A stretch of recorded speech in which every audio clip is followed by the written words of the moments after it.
¿Qué tal? Bienvenidos a www.perugestion.org.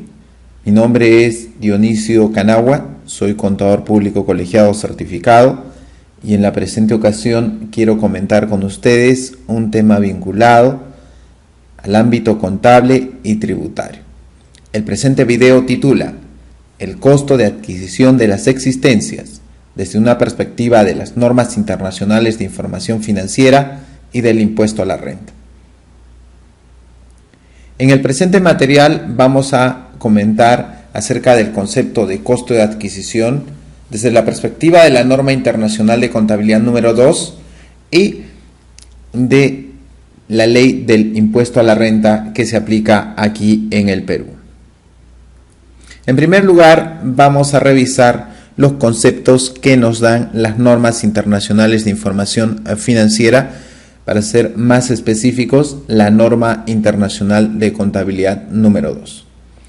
Para ello vamos a leer en primer lugar el párrafo 11 de esta citada norma y luego vamos a comentar los aspectos resaltados en el presente material. El costo de adquisición de los inventarios comprenderá el precio de compra, los aranceles de importación y otros impuestos que no sean recuperables posteriormente de las autoridades fiscales, y transporte, manejo y otros costos directamente atribuibles a la adquisición de mercaderías, materiales y servicios. Los descuentos comerciales, las rebajas y otras partidas similares se deducirán para determinar el costo de adquisición. Citemos algunos puntos dentro de esta presente diapositiva. En primer lugar, se hace una referencia al precio de compra, usualmente asociado al importe que nosotros vamos a poder observar en un comprobante de pago o, de ser el caso, en una factura. Cabe señalar que aquí en el Perú, el usar el término precio de compra puede generar algunas confusiones. El precio aquí en Perú implica el valor de compra más el impuesto general a las ventas. Y el impuesto general a las ventas o IVA, impuesto al valor agregado en otros países, puede o no afectar el costo de adquisición. ¿Cómo saberlo? Para ello hemos resaltado en rojo justamente el aspecto que nos va a permitir a nosotros señalar si el IGB va a afectar el costo de adquisición o no. La palabra clave es ese impuesto general a las ventas, o si fuera en otros países, ese IVA, ¿es recuperable o no? Si no es recuperable,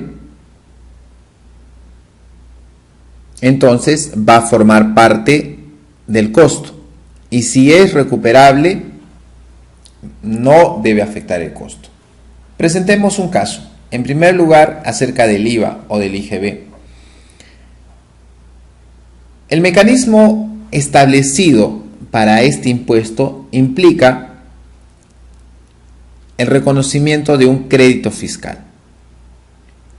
Si yo he adquirido existencias y esas han estado grabadas con un IGB o un impuesto al valor agregado, y ese impuesto yo lo puedo aplicar contra el IGB de las ventas, pues obviamente estamos viendo que hay un mecanismo de recuperación.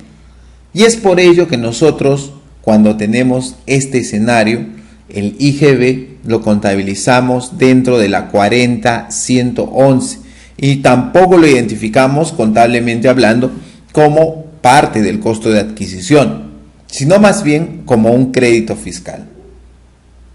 Una situación totalmente distinta se da, por ejemplo, cuando nosotros realizamos una compra grabada con este IGB, pero sin embargo cuando nosotros vayamos a vender estos bienes no van a estar grabados con dicho impuesto.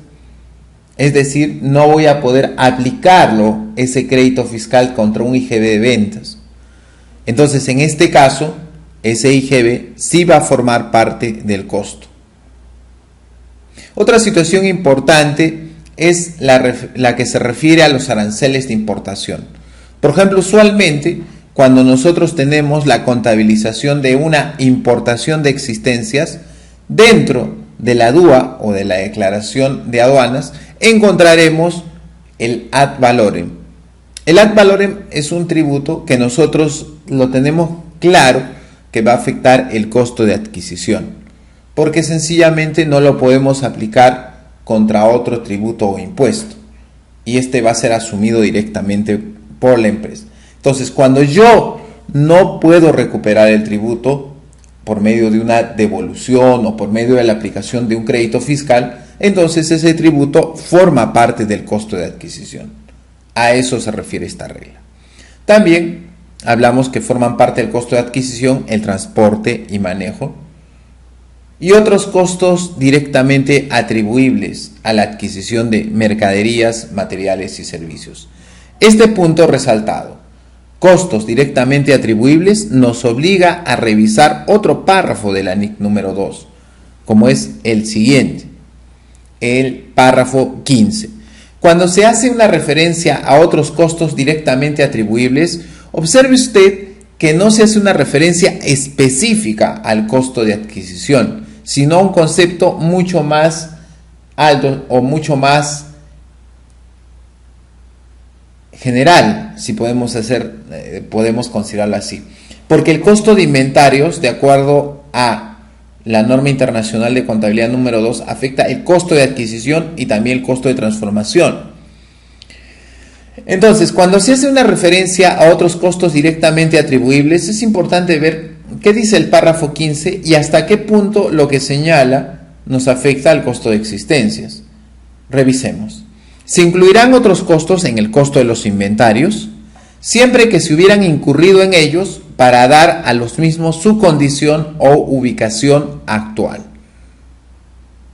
Por ejemplo, podrá ser apropiado incluir como costo de inventarios algunos costos indirectos no derivados de la producción o los costos de diseño de productos para clientes específicos.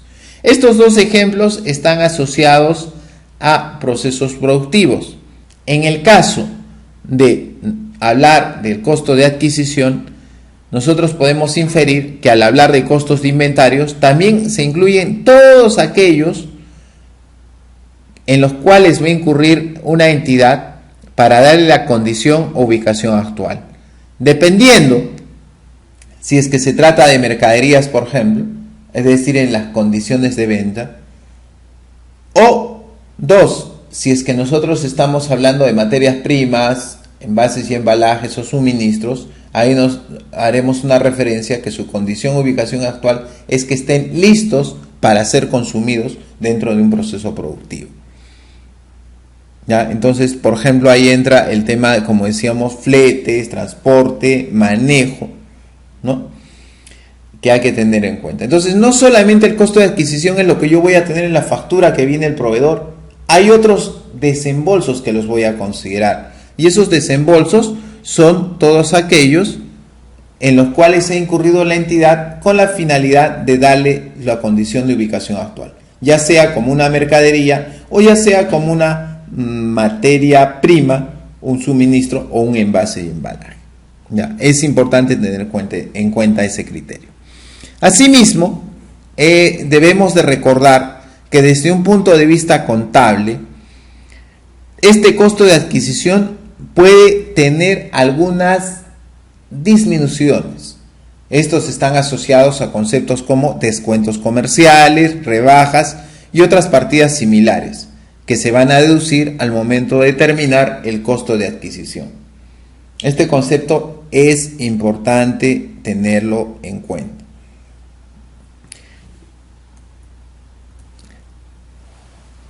También debemos de recordar que las normas de información internacionales de información financiera, específicamente al hablar de una NIC, que es la 23,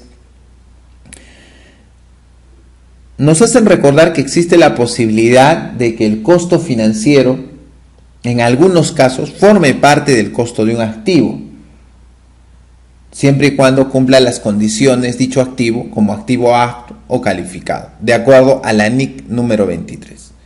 Sin embargo, la norma internacional de contabilidad número 2 en su párrafo 18 nos habla de una situación específica en la cual este componente financiero no forma parte del costo de adquisición, el costo del bien, y se va a alinear a un tratamiento muy específico que tenemos sobre el tema para efectos de aplicación de la normatividad de la ley del impuesto a la renta. Revisemos el párrafo 18. Una entidad puede adquirir inventarios con pago aplazado, si queremos enfocarlo de otra manera, al crédito. Cuando el acuerdo contenga, de hecho, un elemento de financiación, como puede ser, por ejemplo, la diferencia entre el precio de adquisición en condiciones normales de crédito y el importe pagado, este elemento se reconocerá como gasto por intereses a lo largo del periodo de financiación.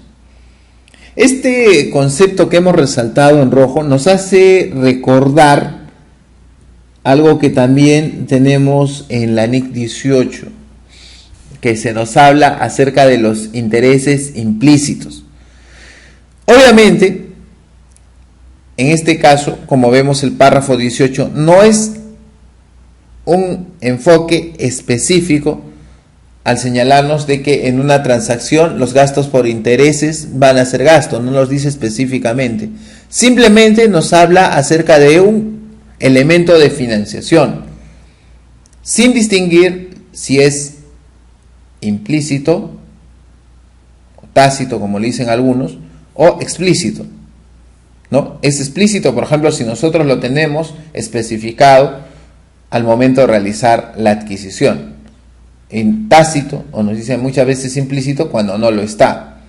Simplemente nos habla que para identificar este elemento de financiación, por ejemplo, podría ser por una diferencia entre el precio de adquisición al crédito y el importe pagado, ¿no? Si hay en condiciones normales de la operación, si hay una diferencia, pues ese va a ser ese elemento de financiación.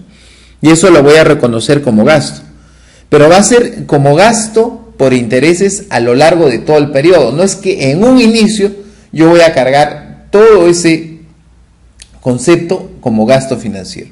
Hay que tener en cuenta el tema del periodo de tiempo en el cual nos están financiando y cómo, lógicamente, de manera razonable, se va a ir asignando a cada uno de estos meses probablemente, o periodos de tiempo un poco mayores, cada uno de estos elementos de financiación afectando a la cuenta o rubro gastos financieros. Esto también alinea totalmente con el tema tributario para efectos del impuesto a la renta, porque recordemos que los costos por intereses no son costo para efectos tributarios desde el punto de vista del impuesto a la renta, sino son gasto. Bien, entonces ya hemos revisado 3 conceptos básicos, 3 párrafos, el 11, el 15 y el 18 de la norma internacional de contabilidad número 2. Recordando que sí puede haber algunos casos de existencias en los cuales nosotros consideremos que esta parte de los costos financieros va a afectar el costo del bien, siempre y cuando califique de acuerdo a la NIC 23 como un activo apto o calificado. Bien, después de haber revisado estos 3 párrafos y haber hecho esas precisiones, vamos a revisar la normatividad vinculada a la ley del impuesto a la renta. En la ley del impuesto a la renta acá en Perú, en el artículo 20, al momento de definir el costo de adquisición se considera las siguientes situaciones. Revisemos. Costo de adquisición.